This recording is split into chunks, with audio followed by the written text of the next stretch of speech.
आज है 20 जनवरी 2025। अस्सलाम वालेकुम मेरे दोस्तों, सज्जनों और बेलियों। आज मैं लगाने वाला हूँ डिफिन बाकिया की कुछ कलमें। अभी मौसम तो नहीं है, बहुत ठंड है अभी भी, लेकिन हमारे पौधे के पुराने पत्ते अब गल रहे हैं। सर्दी ज़्यादा होने की वजह से, कोहरा पड़ने की वजह से ये पीले होते हैं और फिर गिर जाते हैं, लेकिन नई ग्रोथ भी शुरू हो रही है। मैं 2 पौधों की लंबी लंबी कटिंग्स लूँगा और देखूँगा कि हम कितने पौधे कटिंग के थ्रू ग्रो कर सकते हैं। दोनों पौधों को ऊपर से मैंने काट लिया है। अब जो रूट एरिया है, रूट स्टॉक से ही यहाँ से कोई ना कोई नया शूट तो ज़रूर निकलेगा। जैसा कि ये पॉइंट आप देखिए, यहाँ से एक आंख बनने की कोशिश में है। यहाँ से हो सकता है कि शूटिंग शुरू हो और यहाँ से ही पत्ते और टहनियाँ, यहाँ से ही पत्ते निकलना शुरू हो जाएं। और दूसरे पौधे को भी मैंने ऐसे ही काट दिया है, नीचे वाला कुछ एरिया छोड़ दिया है। हो सकता है कि यहीं से नई ग्रोथ शुरू हो। बस ख्याल ये रखना है कि यहाँ पर पानी ना पड़े।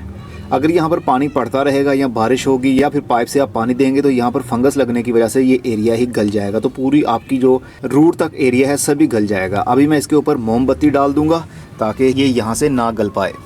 और जो बड़ी कटिंग्स है वो ये रही। इन सभी के हमने पत्तों को काट लेना है और देखेंगे जहाँ जहाँ पर नोड एरिया बन रहा हुआ, जैसा कि ये एक नोड एरिया बन रहा है और इसी तरह यहाँ पर भी बन रहा है। जितने नोड एरियाज़ होंगे हम उतनी ही कलमें छोटी छोटी सी काट लेंगे और उनको वैक्स लगाने के बाद में कटिंग ग्रोइंग मीडिया में ग्रो करेंगे।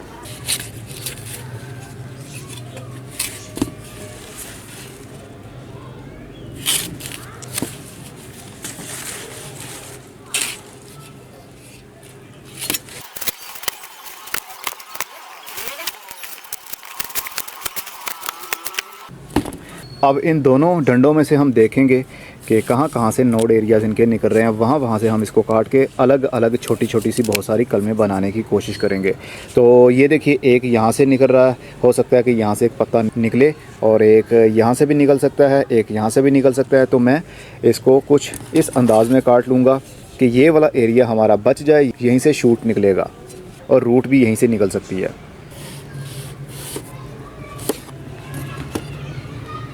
ये देखिए, अब ये हिस्से को हम कवर करेंगे मोमबत्ती से, ऊपर भी लगाएंगे मोमबत्ती ताकि ये गल ना जाए। इसी तरह मैं सभी कलमें काटता हूँ। ये ज़रा गौर से देखिएगा इस मेथड को। यहाँ से गलने के चांसेस ज़्यादा होंगे, हमने इसलिए पत्तों को ज़्यादा से ज़्यादा टहनी से अलग कर लेना है, लेकिन टहनी हमारी डैमेज ना हो। ये देख सकते हैं, हर कलम को, हर पौधे को ऐसे ही आपने करना होता है। जो भी 100 फुट कटिंग होती है, जैसे कि डिफिन बाकिया की ग्रोथ है, एग्नोनिमा की ग्रोथ है, बिल्कुल ऐसे ही आपने कटिंग्स को लगाना है। देखिए, अब इस वाले को भी हमने काटना है।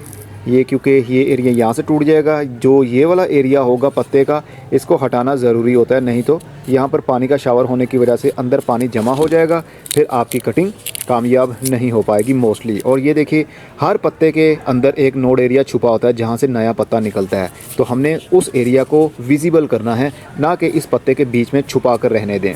नहीं तो यहाँ पर पानी आ गया तो ये पत्ता यहाँ से गलेगा और फिर ये पूरी कलम भी गल जाएगी। इसलिए step by step her node area को आपने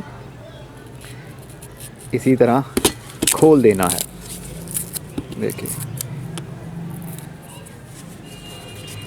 और इस एरिया को ऐसे नहीं छोड़ना, पूरा इसको नीट एंड क्लीन करना है ताकि नीचे वाली टहनी हमें साफ साफ नज़र आने लगे।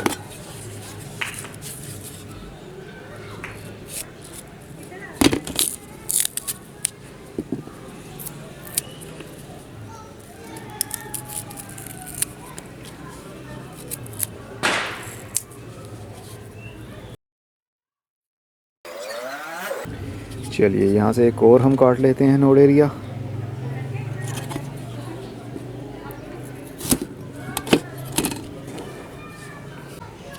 अब हम कलमों को लेंगे और ऊपर भी और नीचे भी अच्छे से इसको कपड़े से या टिश्यू पेपर से साफ़ कर लेंगे ताकि इसके अंदर जितना भी मॉइस्चर होगा वो बाहर निकल आएगा।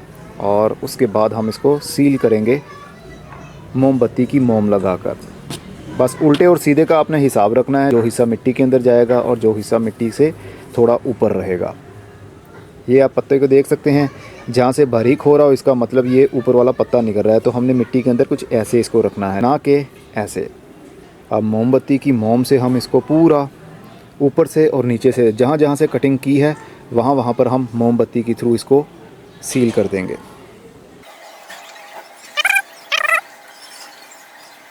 बिल्कुल ऐसे ही आपने करना है। थोड़ी सी हीट कटिंग को मिल भी जाए तो इससे कुछ नहीं होगा, घबराना नहीं। बस अच्छे से इसको सील कर दें ताकि पानी यहाँ पर लगने की वजह से ये गल ना जाए। रूटिंग कहाँ से निकलेगी? इनके एजेस से निकलेंगी। मोमबत्ती के साथ जो बाहर वाली साइड पर टहनी होगी वहाँ से ही निकलेगी, या फिर जहाँ से पत्तों की ग्रोथ हो सकती है नोड एरिया से, वहाँ से भी रूट निकल सकती है। लीजिए जनाब, इसी तरह हम ऊपर वाली साइड पर भी करेंगे। जड़ ये जो रिंग आपको दिख रहा है ना, यहाँ से कहीं से भी निकल सकती है और यहाँ से पत्ता निकलेगा। मोमबत्ती लगाई लेकिन मोमबत्ती से सही काम जुड़ नहीं पाया। ये देख सकते हैं यहाँ पर थोड़ा सा गैप भी आ गया है जो कि नहीं होना चाहिए, इसलिए मैंने अब इसके ऊपर काला सीमेंट लगा दिया है। जो ग्रे सीमेंट मिलता है ना सिंपल सा, वही सीमेंट लीजिए, पाउडर लीजिए और कटिंग को कुछ इस तरह और इस तरह लगा दीजिए। इसके अंदर मॉइस्चर होता है कटिंग के अंदर, तो सीमेंट के साथ जब पानी की नमी मिलेगी तो ये सीमेंट यहाँ से जम जाएगा। बस हमने दोनों साइडों से सील कर देना है। अब ये 2 डंडे में लगाने वाला हूँ। डंडों को भी मैंने इसी तरह सीमेंट लगा दिया है। वाइट सीमेंट लगाइए, ग्रे सीमेंट लगाइए, प्लास्टर ऑफ पेरिस लगाइए, कुछ भी लगा सकते हैं आप। तो मेरे पास सीमेंट पड़ा हुआ था, मैंने लगा दिया। अब इन दोनों डंडों को मैं ऐसे ही बड़े गमले के अंदर लगा देता हूँ और इन छोटी कटिंग्स को मैं ट्रे के अंदर लगाता हूँ। और मैं हाली मिट्टी इस्तेमाल नहीं करने वाला हूँ, मैं कोको हस्क, कोकोपीट और परलाइट का मिक्सचर इस्तेमाल करने वाला हूँ। कोकोनट के जो बाल होते हैं ना, उनको ग्राइंड कर दें तो कोकोपीट बन जाती है, और कोकोनट के शेल को अगर हम थोड़े थोड़े टुकड़ों में काट लें तो वो कोकोनट हस्क बन जाता है, जैसा कि ये आप देख सकते हैं। और इसके अंदर परलाइट भी है। आधा कोको हस्क और आधा ही परलाइट आपने मिक्स करना है और उसके अंदर हम कलमे लगाएंगे, क्योंकि हमें बारीक मिट्टी की ज़रूरत नहीं है। डिफिन बाकिया मोटी जड़ वाला पौधा है, इसलिए हम इसके लिए मोटी मिट्टी ही इस्तेमाल करेंगे, जिसके अंदर पानी जमा हो ही ना पाए। जितना पानी दें, थोड़ी सी ज़रूरत हो वो इनके अंदर स्टोर हो जाए। ये हस्क है, इसके अंदर पानी अभी भी काफ़ी हद तक स्टोर होगा, आप देख सकते हैं। ये तो जड़ों को एकदम से ज़्यादा पानी मिलने की वजह से जड़ें गलेंगी नहीं।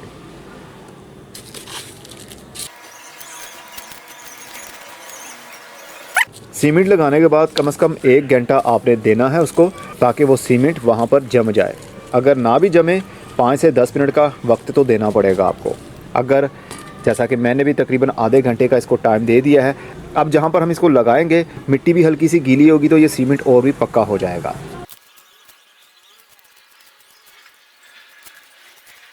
अभी मैं इसको पानी नहीं दूंगा, क्योंकि इस सॉइल के अंदर पहले से पानी मौजूद है, बस वो ज़्यादा गीलापन नहीं कर रहा।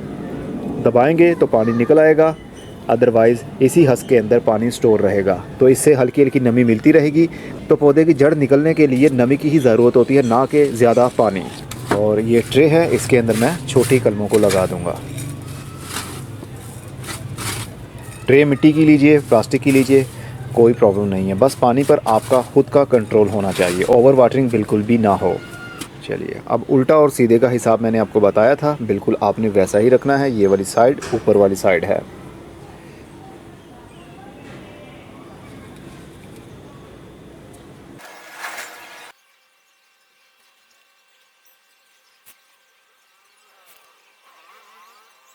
चलिए, ऊपर से हल्का हल्का सा फिर डाल देंगे। इनमें से किसी को भी मैं पानी नहीं देने वाला, कम से कम 24 घंटे के लिए। 24 घंटे के बाद हल्का हल्का ये ऊपर से जो सीमेंट लगाया है ये भी ड्राई हो जाएगा। उसके बाद पानी का सिर्फ शावर किया करूँगा मैं, ना कि सीधा सीधा पानी। अब इनको हमने रखना है शेडी एरिया में। अगर पॉली हाउस हो तो बहुत अच्छा है, नमी मिल जाएगी तो जल्दी इनकी रूटिंग शुरू हो जाएगी और ऊपर से शूटिंग भी शुरू हो जाएगी। इस वाली ट्रे को तो मैं पॉली हाउस के अंदर रख देता हूँ और ये बिल्कुल ओपन एरिया में ही रहेंगे, लेकिन शेडी एरिया में रहेंगे जहाँ पर सीधी सीधी रात की ओस पत्तों के ऊपर नहीं पड़ती। शेडी एरिया जैसा कि ये वाला एरिया है, और इसके ऊपर नेट लगे हुए हैं जहाँ से सीधी सीधी ठंडक पत्तों के ऊपर नहीं गिरती रात के टाइम। तो यहीं पर मैं इनको रख देता हूँ, इनके मदर प्लांट्स के पास ही। और हो सकता है कि मदर प्लांट भी हमारे नई ग्रोथ करें, वो भी इसी वीडियो में आपको देखने में मिलेंगे। 1 महीना 28 दिन बाद जो हमने ट्रे के अंदर छोटी छोटी सी कटिंग्स लगाई थी, इनके ऊपर मॉइस्चर लेवल कभी खुश्क हो जाता और कभी बढ़ जाता, और जो सीमेंट हमने लगाया था वो भी उतरने लग गया, क्योंकि ये जो कटिंग थी इसके अंदर जो कुदरती मॉइस्चर होता है वो जब ड्राई होता है तो फिर सीमेंट की पकड़ भी नहीं बन पाती, वो सिकुड़ जाता है और सीमेंट उतर जाता है। तो अभी इनमें से किसी की भी रूटिंग और ना शूटिंग शुरू हुई। और जो हमने 2 डंडे लगाए थे, इनमें से एक का पत्ता तो अब खिलने लग गया है, देख सकते हैं काफ़ी खूबसूरत अंदाज से ये खिल रहा है। और जो 7 वाली कलम थी इसमें से भी एक पत्ता अब निकलने की कोशिश में है। अभी इनकी रूटिंग शुरू हुई होगी या नहीं ये मैं नहीं जानता, लेकिन अभी इनको छेड़ने का टाइम नहीं है। और जो मदर प्लांट्स लगे हुए थे इनमें से भी अभी तक कोई भी शूट नज़र नहीं आ रहा कि यहाँ से कोई ग्रोथ शुरू होगी। लेकिन इसका सीमेंट अभी तक टिका हुआ है क्योंकि नीचे वाला ट्रंक सुकड़ा नहीं। अगर वो सुकड़ जाता तो फिर सीमेंट भी उतर जाता, जैसा कि इस 7 वाले का हुआ। इसका देखिए ऊपर से सीमेंट उतर गया क्योंकि नीचे वाली जो लेयर थी वो खुश्क हुई और सुकड़ गई तो सीमेंट की पकड़ बन नहीं पाई। तो इसकी भी अभी तक कोई भी शूटिंग शुरू हुई नज़र नहीं आ रही। चलिए देखते हैं क्या रिज़ल्ट मिलेगा, आप मेरे साथ रहें। 2 महीने 16 दिन बाद अब हमारे इस कलम वाले पत्ते की पूरी ग्रोथ शुरू हो चुकी है। ये पत्ता पूरा खिल चुका है और 7 वाले कलम की भी ऊपर से पत्ता देखिए अब ये खिल रहा है। इसका मतलब कि इसके नीचे रूटिंग शुरू हो चुकी होगी। अभी इसको निकाल कर हम नहीं देखेंगे। और जो मदर प्लांट है उसकी अभी कोई भी शूट हमें नज़र नहीं आ रही कि यहाँ से कोई नई ग्रोथ भी हो सकती है। और उसके 7 वाला मदर प्लांट वो भी ऊपर से अब गलना शुरू हो गया है क्योंकि पानी जब मैं पाइप से देता हूँ तो थोड़ा थ्रो हो जाता है तो पानी ऊपर भी गिर जाता है। तो यहाँ पर आप देख सकते हैं गलने की वजह से सुराख हो गए हैं।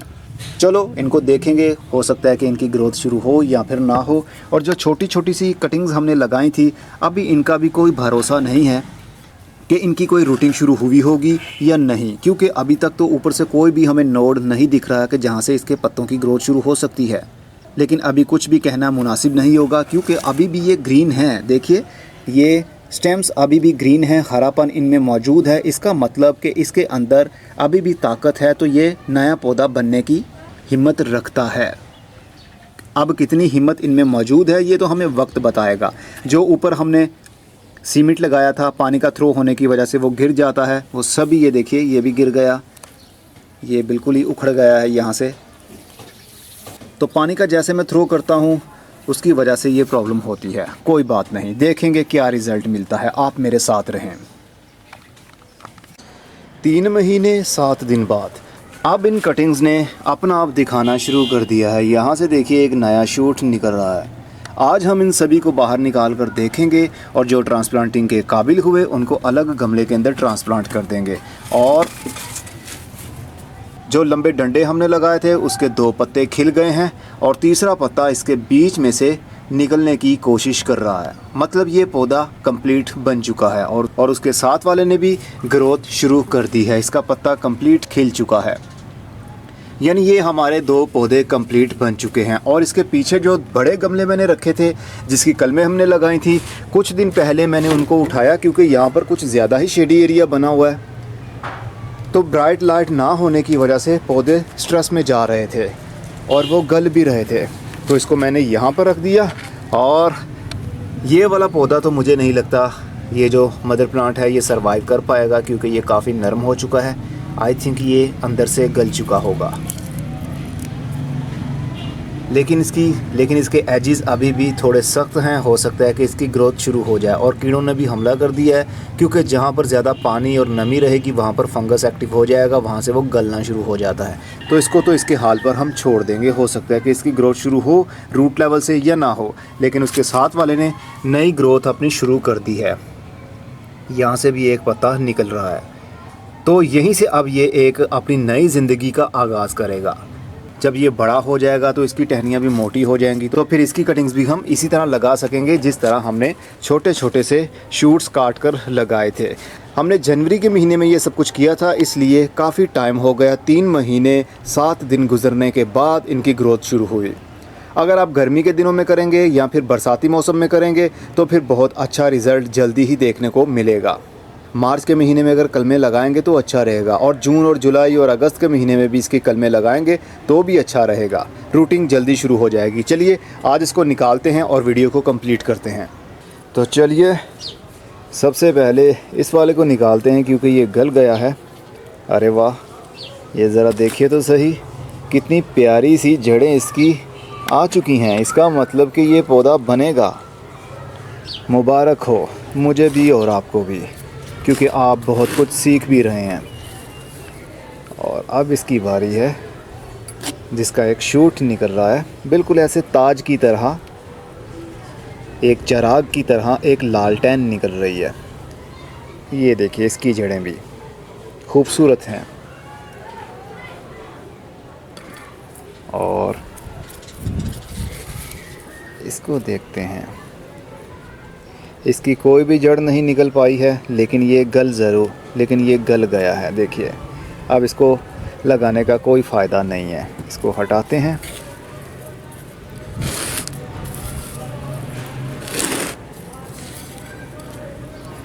और अब इसको देखते हैं, ये अभी सही तो है लेकिन कोई इसकी जड़ नहीं निकली। यहाँ से शूट निकलने की कोशिश कर रहा है। इसको भी हम लगा देंगे, फेंकेंगे नहीं क्योंकि अभी ये गला नहीं है।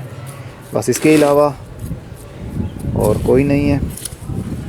एक ये रहा, लेकिन ये भी ऊपर से तो गल गया, लेकिन साइडों से इसकी जड़ें निकलना शुरू हो रही थी। एक जड़ निकली हुई है, लेकिन इसको लगाने का भी कोई फ़ायदा नहीं है, ये गल चुका है। ये देखिए, लेकिन फिर भी उम्मीद पर दुनिया कायम है, तो हम इनको लगाकर देख लेंगे। हो सकता है कि रूट निकल आई है तो शूट भी निकल आए। बाकी और कोई भी इसके अंदर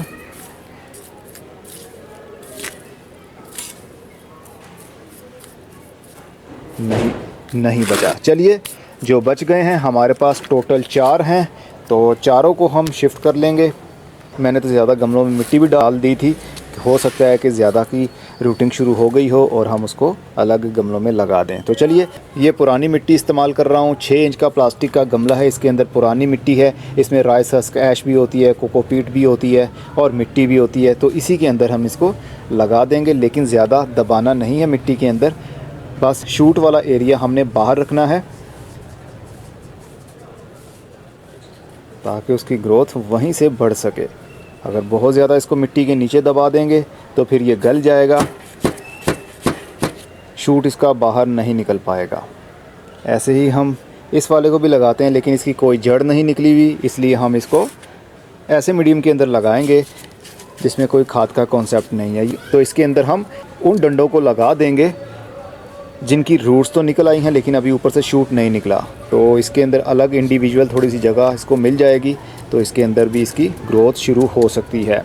बाकी हमें उम्मीद इसके ऊपर तो नहीं है, लेकिन देखते हैं क्या होगा, क्योंकि एक की ग्रोथ शुरू हुई है। इसमें हम ज़्यादातर तो नाकाम रहे हैं, लेकिन नाकामी में ही कामयाबी मिलती है। मैं नाकाम हुआ हूँ, लेकिन आप लोगों ने मुझे देख लिया कि मैं किस वजह से नाकाम हुआ। नाकाम होने की सबसे बड़ी वजह थी कि ऑफ सीज़न, बहुत ज़्यादा ठंड के दिन में हमने ये सब कुछ किया, इस वजह से हमें नुकसान हुआ। लेकिन आपको अब पता चल चुका है कि ये गर्मी का पौधा है और गर्मी के दिन शुरू होने से पहले इसकी प्रोपोगेशन कर ली जाए तो अच्छा रहेगा। तो आपने अगर प्रोपोगेशन इसकी करनी ही है, कल में लगानी ही है, तो अब बहुत अच्छा मौसम है। अप्रैल का महीना है, अप्रैल की आज 27 तारीख हो चुकी है, तो अब भी आप इसकी कल में इसी तरह लगा सकते हैं, लेकिन शेडी एरिया में लगाना है, फुल धूप वाली जगह पर नहीं लगाना।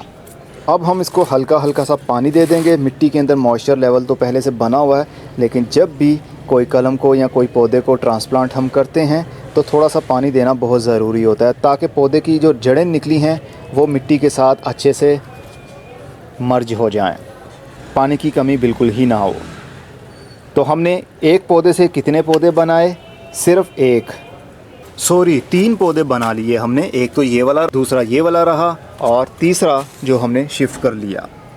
और अब आप इसकी अगर कलमें लगाएंगे तो 100% आपको अच्छा रिज़ल्ट ही देखने को मिलेगा।